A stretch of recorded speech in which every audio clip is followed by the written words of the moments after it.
Bandit fans, I have some very exciting news for you today. A shop on Amazon UK has leaked a brand new Crash Bandicoot action figure. It looks like the listing for the figure was accidentally uploaded too early, but it didn't go unnoticed. Before we take a deep dive into this, I want to thank FierceTheBandit on Twitter for first bringing this to our attention, and Robot Zero for cluing me in on the discovery. So let's dive in, starting with a bit of context. As of 2023, Headstart is still the master toy company for the Crash Bandicoot license, and they've brought out some nice figures. We got the first wave of their 4.5 articulated action figures in January 2022, featuring Crash, Cortex, Coco, and the Retro and Biker Crash variants, as well as the Smashbox mystery figures, the Crash Bandicoot plush toy in both 5.5 and 12 inches, and the two diorama sets, Boulder Dash and Dino Dash. And they even released a new 4-figure box set, including an exclusive golden Crash Bandicoot figure. But all of these were released completely under the radar, with no announcements from Headstart themselves, until a short advertisement for the 4.5-inch figures was uploaded to the YouTube channel of their Canadian distributor, Imports Dragons, on the 30th of March 2022. And a similar video was then uploaded to License to Play Toys channel a month later on the 27th of April 2022. But we really haven't had any official announcements about any of the toys they've released. The figures were first seen in GameStop stores in Canada with packaging in both French and English, and it took a few months before the figures and plush toys were finally uploaded to Headstart Australia's eBay page, but they refused to ship outside of Australia. The figures then arrived onto Italian Amazon, then the US, and now they're finally available in the UK, but unfortunately for me, not in Japan.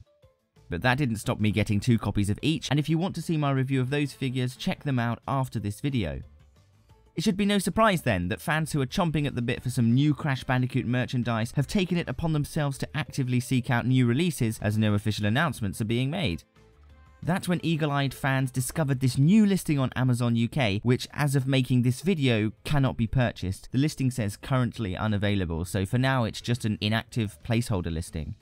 And this is where I start to feel a tad foolish. For a while now, my friend Austin at its.austin.cb on Instagram has had a few of the Headstart factory test shots, and these test shots are made to test the final mold of the product and help the designers choose what type and what consistency of plastic they want to use.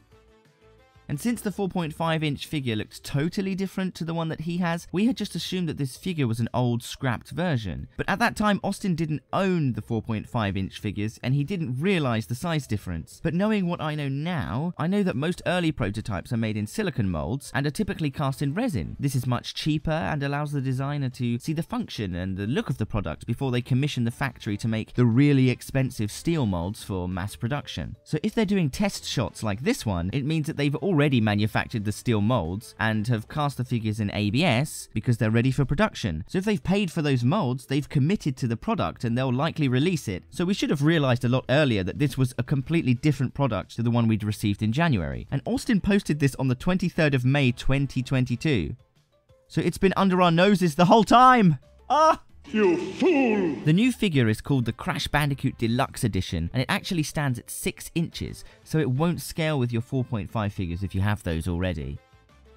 The most striking difference between this figure and the 4.5 figure is that it actually has 2 swappable mouths and 2 swappable sets of hands, meaning that you can get more poses and more expression out of the figure.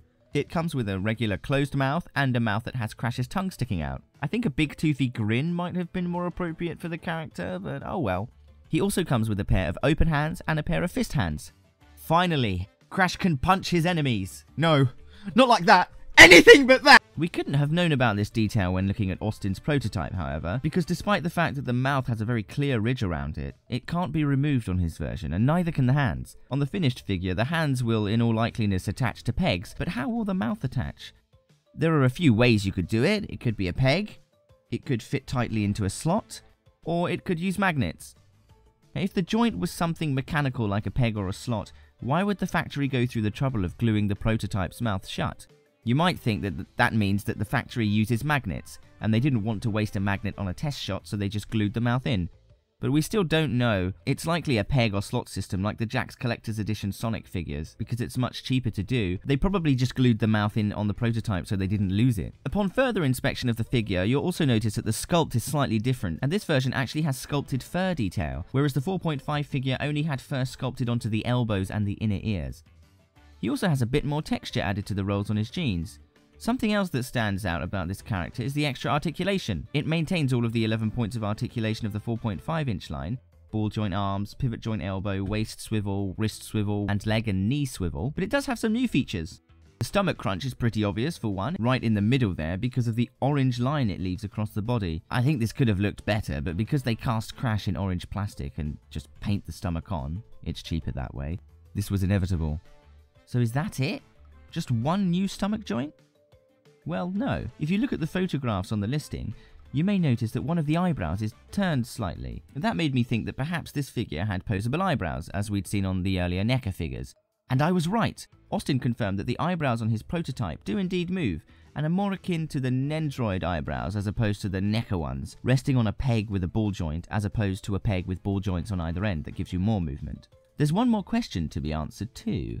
Does the head swivel? The 4.5-inch Crash Bandicoot figure's head cannot swivel. It's totally stationary, but it looks like it should be able to. This begs the question as to whether or not that was sculpted for the 6-inch figure line instead. However, Austin has confirmed that the head does not swivel, at least on his test shot prototype. You'll notice that this figure comes in a box, and on the front of the box it says Crash Bandicoot Classic. This alludes to the idea that there may be other versions of Crash Bandicoot in this style being released, or perhaps, and I hope, other characters. Perhaps we'll see a Retro Deluxe Edition, a Biker Deluxe Edition, perhaps we'll even see some of the other costumes from the game in this style. Well, that's about it for this new figure. What else can I say? Well, as a collector of many Crash Bandicoot figures, it's a bit rich to call this one Deluxe. Overall, Headstart have been getting quite a bit of flack over the figure's simple sculpts that leave them without much personality and the very minimal paint jobs. But comparing this figure to the likes of NECA, Nendoroid, and Resaurus, this really is the bare minimum of what we might expect from a deluxe figure. It just has changeable mouths and changeable hands. I only wish that Crash had more mouths and hands to choose from. Maybe a pointy finger or a thumbs up. He could have had an open-mouthed smile, a toothy grin, or even a scared mouth. And why stop there? We could have had some changeable eyes too, that would have been cool. For comparison, Tomi's Ultimate Sonic figure came with all of this. However, the Tomi figure did cost $30 new, and we still don't know how much this Crash figure could cost yet. I'm not complaining though, I'm just happy that a toy company is still making Crash figures. And this one might even be better for my animations. I can't wait for this one to come out, and I can't wait to review him on the channel, so stay tuned for future uploads and more Crash Bandicoot merchandise reviews. Game over. When will you ever learn, you miserable bandicoots?